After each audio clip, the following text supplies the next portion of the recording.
El Poder Judicial del Estado de Baja California Sur evoluciona para ti. Estás sintonizando un programa de conexión ciudadana sobre temas jurídicos de interés social de una manera ágil y ligera. Buscando resolver dudas relacionadas con la impartición de justicia. Esto es Hablemos de Justicia. Comenzamos. Hola, ¿qué tal? Muy buenas tardes. Les damos la bienvenida a Hablemos de Justicia. Como usted sabe, este es un programa del Poder Judicial del Estado de Baja California Sur. Mi nombre es Livia Vázquez y estamos transmitiendo totalmente en vivo por el 99.fm y el 1050 de amplitud modulada. Hoy me acompaña la licenciada Virginia Eunice Rivera Calderón, secretaria técnica del Consejo de la Judicatura del Estado, en ausencia de mi compañera, la consejera Ligia Patricia Muñoz Peña. Buenas tardes, Virginia. Buenas tardes, Livia. Es un gusto, como siempre, con todos ustedes, radioescuchas. Les recordamos que a partir de este momento usted puede comunicarse con nosotros al teléfono 12-223-28. También, asimismo, por los correos electrónicos que les detallo en minúscula es hablemosdejusticia@hotmail.com y hablemosdejusticia@tribunalbcs.gov.mx. También queremos recordarles nuestras redes sociales. Nos encuentra en YouTube, nos encuentra en Twitter como Poder Judicial del Estado de Baja California Sur y a través del Facebook como H. Tribunal Superior de Justicia del Estado. Este programa y los programas anteriores usted los puede encontrar a manera de consulta por si se quedó con alguna duda del tema. Bueno, pues esta tarde nos acompaña un invitado muy especial a quien apreciamos mucho y que ya ha estado en ocasiones anteriores con nosotros. Él es el juez de control, el licenciado Luis Daniel Rodríguez Mendoza, para hablarnos acerca de la reforma constitucional en los delitos que amerita prisión preventiva oficiosa. Muchas gracias, señor juez, por estar de nuevo cuenta con nosotros. Muchas gracias, compañera Livia. Buenas tardes. Muchas gracias, licenciada Virginia, también compañera del mismo tribunal, y buenas tardes a quienes nos escuchan. Excelente. Así es, buenas tardes. Bienvenido, señor juez de control Daniel. Es un honor tenerlo aquí con nosotros en este tema tan interesante, importante, donde la ciudadanía está muy pendiente de las opiniones que usted nos va a ofrecer. Precisamente en esta nueva reforma que habla de la prevención de la prisión preventiva oficiosa, ¿nos podría dar su opinión sobre el espíritu y la motivación que ha surgido para que se diera esto?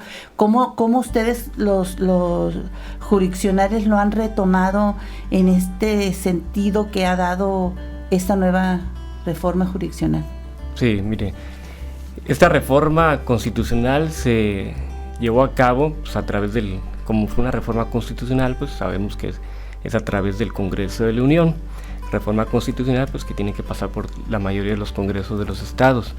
La reforma se hizo o tuvo su vigencia a partir del día 12 de abril, que es su publicación en el Diario Oficial de la Federación, el 12 de abril de este año, es decir, hace como 4 meses entró en vigencia esta reforma constitucional. ¿Cuál fue la reforma constitucional? La reforma constitucional fue en específico desde el artículo 19, el que nos habla qué delitos ameritan prisión preventiva oficiosa en este sistema de justicia penal acusatorio. Señor juez, antes de seguir avanzando y que nos platique usted de esta reforma, para las personas que nos están escuchando, ¿qué entendemos por prisión preventiva oficiosa? Muy bien, la prisión preventiva oficiosa es una medida cautelar. La medida cautelar pues es la medida, vaya la redundancia, es una medida que tiene el operador, en este caso el Ministerio Público y el juzgador, quien la aplica finalmente para tener la seguridad, la presencia de un imputado. Es decir, es una medida que se tiene cautelar provisionalmente para asegurar la presencia de la persona a la cual se le está llevando el proceso dentro de las fases que componen pues su proceso que se le ha aperturado una vez que ha sido vinculado a proceso. Es, por demás decirlo, pues es una medida cautelar que se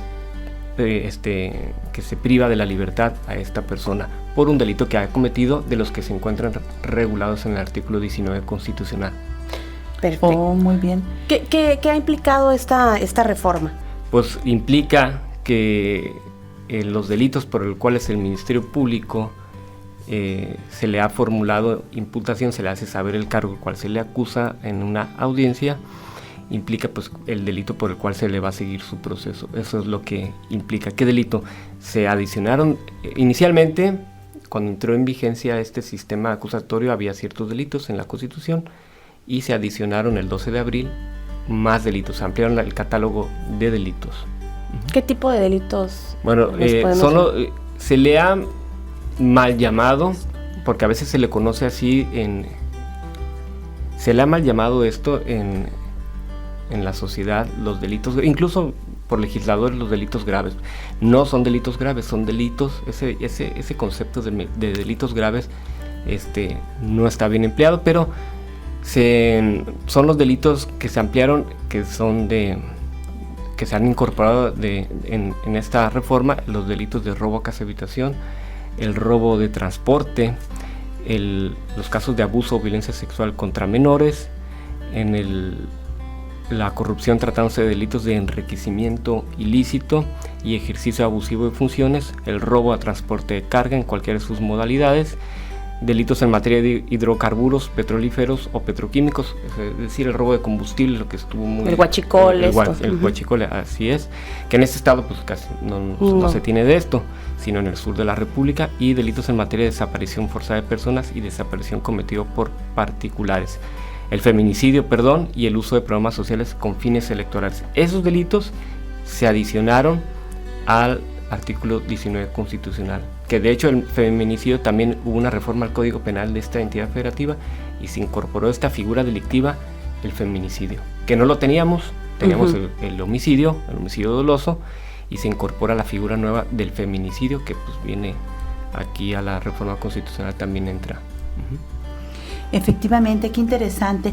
Entonces se puede decir que dentro de esta reforma, al ampliar este catálogo de delitos, que si no es tan correcto decirles graves o de impacto mayor hacia la sociedad, esta medida que cautela o que pretenden los legisladores proteger, ¿por qué considera usted que pueda ser importante y sustancial, o a lo mejor la opinión, a lo mejor distinta para ustedes los jurisdiccionales, qué implica esta ampliación de delitos de mayor impacto ante esta reforma y esta medida cautelar? ¿Cuál es la opinión del sentir? ¿Cree que se ve beneficiada la sociedad? ¿En lo jurisdiccional hay una problemática o es un beneficio? Bueno, aquí siendo respetuoso, porque esto fue una reforma constitucional, sabemos que las reformas que se vienen a través de los legisladores, ya sea una reforma estatal o una reforma constitucional, pues debe ser respetada, ¿no?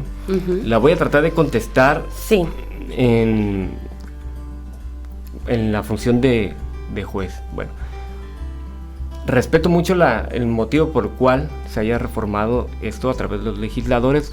Entiendo que fue un reclamo que se le venían haciendo a los legisladores de años atrás, pero pues tengo que atender a esta reforma. ¿Por qué se motivó? Precisamente por ese reclamo. ¿Fue bien o mal? Pues la opinión aquí sí se encuentra dividido. Hemos escuchado a través de diversos foros y diversas entrevistas que la opinión se encuentra dividida. Finalmente, a los que impacta, ya sea como ofendido o como en este caso que se te va a sujetar a un proceso de un delito que amerita prisión preventiva, pues a ellos son los que les impacta directamente, y a través de ellos se vino ese reclamo. Los académicos y los órganos jurisdiccionales, respetuosos de lo que es el poder legislativo, pues sí han opinado que fue un retroceso porque ataca al principio de presunción de inocencia. México entró en este sistema de la reforma al primero artículo constitucional, y pues cuando se hizo esta reforma al sistema penal no al acusatorio, sino al sistema penal, pues solamente incorporó ciertos delitos, pero con este reclamo social pues desatiende un poco, siendo respetuoso, quiero aclarar, del poder legislativo. Se desapartó pues al incorporar estos delitos, por ejemplo, en el que mayor índice delictivo ha habido en un estudio de la exposición de motivos de lo que implicó esta reforma, que había sido el robo a casa habitación, el robo de transporte y el robo de combustible. Básicamente fue por eso. En otro estudio de un partido político, en lo que motivó, también se habían incorporado en una minuta, en esa exposición de motivos, también un partido político había querido incorporar más delitos a la prisión preventiva oficiosa. En el ejemplo es la violencia, que así se le llamó en la minuta, la violencia intrafamiliar, que aquí se le llama violencia familiar. Pero la violencia intrafamiliar también quería ser incorporada a los delitos de prisión, al delito de prisión preventiva oficiosa. Pero pues sí, contestando más o menos pues esta pregunta, siendo respetuosos del Poder Legislativo, pues la opinión se encuentra dividida. La sociedad como sector, quien es el que resiente esta reforma, sí aplaude esta incorporación. Sí, así es. Y todos nosotros tres que estamos aquí, formamos parte de esta sociedad, se aplaude, pero como órgano jurisdiccional, pues estamos liberando de una carga procesal a la gente del Ministerio Público, quien es el que finalmente puede solicitar una prisión preventiva, no oficiosa, porque oficiosa la tiene que imponer el juez, ya no hay debate, sino para la gente del Ministerio Público que aún sin la reforma la podía solicitar, que era la prisión preventiva excepcional. Independientemente de eso, señor juez, entonces el Ministerio Público tendría de todos que fundar y motivar muy bien esa cautela. En este caso, la reforma. No, ya no es necesario. Ya no, los delitos. Que era lo peligroso para la cuestión que se pretende que a lo mejor se violentara la presunción de inocencia. No, los delitos que, como fue la reforma a partir del 12 de abril, los delitos que se hayan cometido a partir del 12 de abril entran con la prisión preventiva oficiosa. Atendiendo a esa pregunta, pues no, al Ministerio Público se le quita esa carga. Es que aquí había una mala noción de esta situación.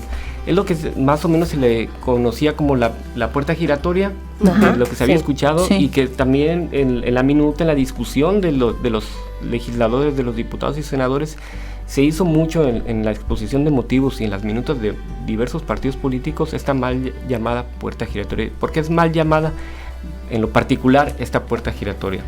Porque no existe, desde mi punto de vista no existe, porque el Ministerio Público, quien es el único facultado para pedir una prisión preventiva excepcional, no oficiosa, podía argumentar si tenía los datos de prueba suficientes al solicitarle al juez una prisión preventiva en cualquier delito.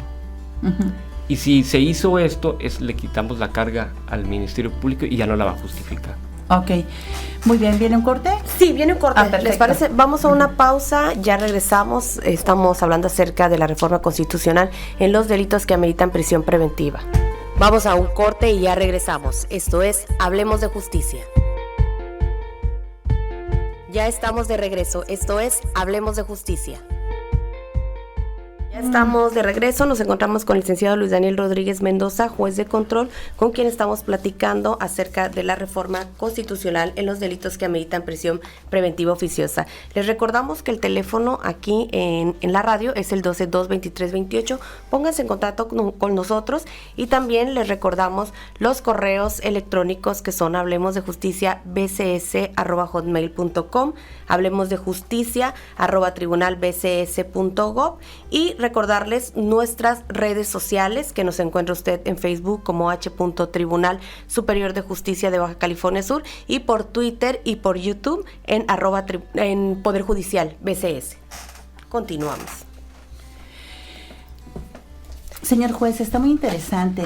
Nos han hecho llamadas, lo de escuchas, y en alguna de las preguntas que nos hacen, es precisamente, no les queda claro esto del principio de inocencia si no es violatorio. Ellos me dice una persona, ¿qué sucede con mi pariente? Me puso un ejemplo. Si a mi hermano lo detuvieran por un delito de esos que le llaman de mayor impacto, o como dice usted que no se llamar graves, pero uno de esos delitos, pero él es inocente, y mientras se compruebe en el debido proceso si es inocente o no, ya lo estarían por la medida de cautelar de prisión preventiva, lo estarían privando de su libertad. ¿Esto no se considera violatorio de los derechos humanos? Privar a una persona que no se le ha demostrado que tiene culpabilidad, no violenta los derechos humanos y precisamente entendiendo el derecho internacional. Opínenos sobre esto, porque de eso nos han llamado y nos preguntan. Bueno, en la opinión muy particular como juzgador, lo considero que no es violatorio de derechos humanos. ¿Por qué? Porque está implícito en la Constitución. La Corte, el máximo tribunal de este país, ha sostenido que cuando entre en pugna pues, algún derecho internacional, derecho humano, con la Constitución, tendremos que, primero como juzgadores, atender a lo que dice la Constitución. Si la pregunta es así, pues la respuesta es muy sencilla. No se considera como violatorio de derechos humanos a la Constitución de este país, porque está regulada en su artículo 19 constitucional. Muy bien. ¿Y qué es lo que usted considera que pudiera aclarar más a todas esas inquietudes que la ciudadanía está muy atenta ahorita, que se nos puede escapar y nos puede opinar sobre este tema? Usted, que es conocedor, ¿nos podría emplear sobre este tema algo que pudiera estársenos escapando? Bueno, primero, estos delitos que se han incorporado, los nuevos delitos que se han incorporado y que, de acuerdo al estudio, el de mayor impacto, que es el de robo, casa, habitación, se le quita a la agente del Ministerio Público la carga de demostrar al juez por qué merece una prisión preventiva. Atendido a eso, a la pregunta anterior, perdón, me faltó decir que es una medida cautelar. Así es. Preventiva. Bueno, pero no hay que olvidar que antes de que existiera esta reforma, de todos modos se podría sujetar a cualquier persona a un delito de cualquiera que se encuentre catalogado en nuestro Código Penal a una prisión preventiva, siempre y cuando se justifique por qué esta persona debe estar privada de su libertad de forma preventiva y no sujetarse al proceso en libertad. Lamentablemente esta reforma al reclamo social también se deriva, y siendo respetuoso pues, de la función ejecutiva del Ministerio Público, por la deficiencia del agente del Ministerio Público de demostrarle al juzgador por qué esta persona debería haber estado sujeto en la prisión preventiva. Se dio mucho, no nada más en este estado, sino en todos los estados de la República, que el Ministerio Público no lo argumentaba o no lo justificaba correctamente el por qué una persona debería haber estado sujeta a una prisión preventiva en el caso del robo, casa, habitación, aun cuando hubiera la flagrancia respectiva, y por qué esta persona debería llevar su proceso en libertad. Ahí entró en juego mucho la argumentación y la carga de demostrar esa que se le dejó a la gente del Ministerio Público, más que nada la argumentación. Recordemos que este sistema acusatorio, el juzgador, cuando está en audiencia, no tiene ningún documento, no tiene a la mano, como en el sistema anterior, en el sistema penal anterior, no tiene a la mano el expediente, lo que se le conoce como el expediente, la carpeta judicial o el proceso. Luego entonces el juzgador no puede conocer, no puede constatar, pues revisando un expediente.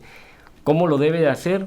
Lo debe de hacer y debe tomar una decisión con base a las justificaciones que dé tanto el agente del Ministerio Público, que la va a solicitar, y en su caso el asesor jurídico, quien puede acompañar y complementar lo dicho por el agente del Ministerio Público, y finalmente el defensor. Entonces veíamos que los defensores sí llegaban con una argumentación más preparada, o en su caso, pues como él no está obligado a esto, pues el juzgador no encontraba, ante la deficiencia de la argumentación del agente del Ministerio Público, que quiero aclarar que a lo mejor sí se encontraba justificada y sí lo tenían en el expediente o en la carpeta judicial, sin embargo no encontraron la manera de cómo argumentarlo para que el juez le pudiera imponer esa medida cautelar.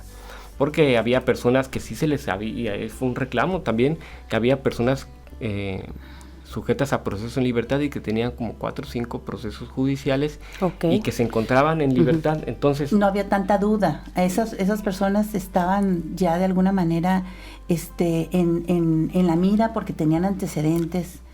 Pues sí, estaban sujetos, más que nada antecedentes, estaban sujetos a una investigación de 4 procesos diferentes. Entonces la sociedad pues sí los veía que estaban en libertad cuando las personas, ya sea que se detenían en flagrancia, o que se encontraban sujetas a libertad. Entonces la sociedad empezó posiblemente a comprender este sistema acusatorio, el por qué se le daba la oportunidad, y el Ministerio Público también se quedó rezagado y no argumentaba bien ante el juez. Entonces el juez, ¿qué es lo que hacía? Como no estaba en este catálogo de oficiosamente imponerla, pues no lo dejaba en libertad, lo sujetaba a proceso, y su proceso se le brindaba la oportunidad de llevarlo en libertad. Toda la medida cautelar, ya sea de prisión preventiva o cualquier otra, la de presentación periódica a una autoridad, ante la autoridad, es solamente garantizar la presencia de esta persona al proceso. Sí. Proteger a la víctima, proteger al ofendido, proteger a la comunidad, o que no obstaculice la investigación en el proceso. Y no quede impune. Es más que nada esa la medida cautelar.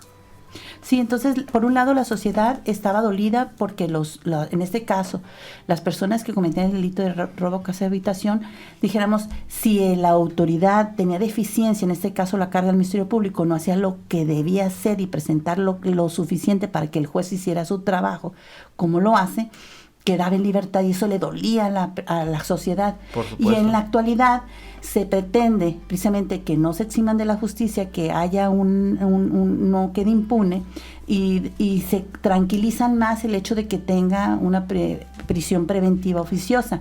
Eso no quiere decir que tengan los elementos suficientes para considerarlo culpable, de todos modos. Claro, pero eso es lo que está en juego, y que a veces cuesta trabajo entender, porque esta reforma también pudiera tener implícito lo que la otra parte dice, que tal que no es culpable, que esa persona no tiene antecedentes, pero lo tienen privado de su libertad. Esa es la contraparte que la sociedad ve también y que le duele. Claro, por supuesto. Ajá, entonces, ante esas dos situaciones, aquí usted, señor juez, en la institución, ¿cómo lo va a subsanar para poder equilibrar y que no le duela ni de una historia ni de la otra? Tienen un gran reto, ¿verdad? Sí, y pues imagínese, uno como juzgador tiene que atender a la petición del agente del Ministerio Público. Así y es. se tiene que encontrar ese equilibrio. Se tiene que atender a la petición del agente del Ministerio Público, atender a la petición del asesor jurídico.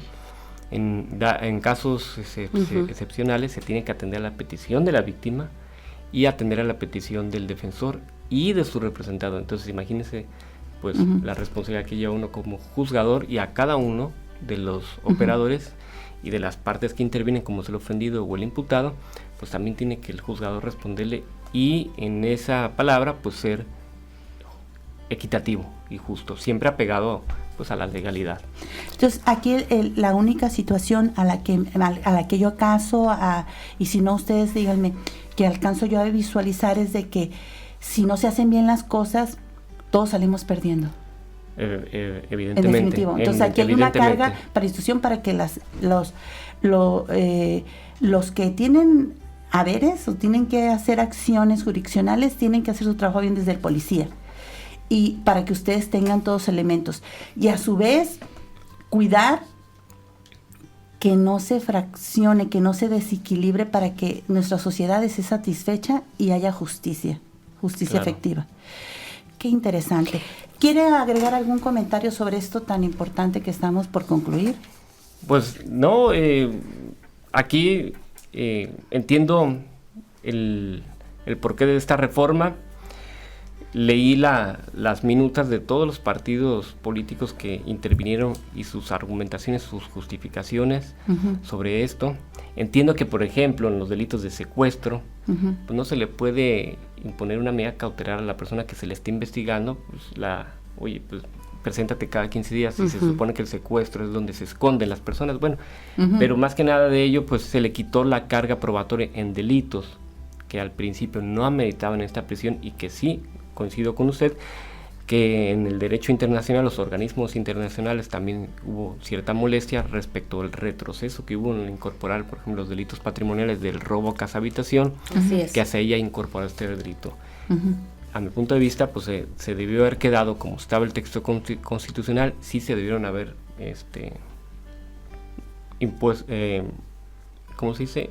Incorporar los delitos, por ejemplo, sería innecesario el feminicidio porque lo teníamos como homicidio, la figura de homicidio, pero bueno, se incorporó el feminicidio, la figura nueva esta del delito, cuando es por razón de género, pero sí el de robo, casa y habitación es como quitarle un peso de encima a la agente del Ministerio Público y no me justifiques tu agente del Ministerio Público, yo la tengo que imponer oficiosamente. Ajá, es correcto. Cuando hay un principio que el que de inocencia el que acusa está obligado a probarlo, entonces pues ser violatorio. Así es, que es la situación pues, tan difícil que los pone hemos a ustedes. llegado prácticamente a la parte Dios. final, ya nos están haciendo señas de que ya nos vamos. ¿Algo más que quisiera agregar?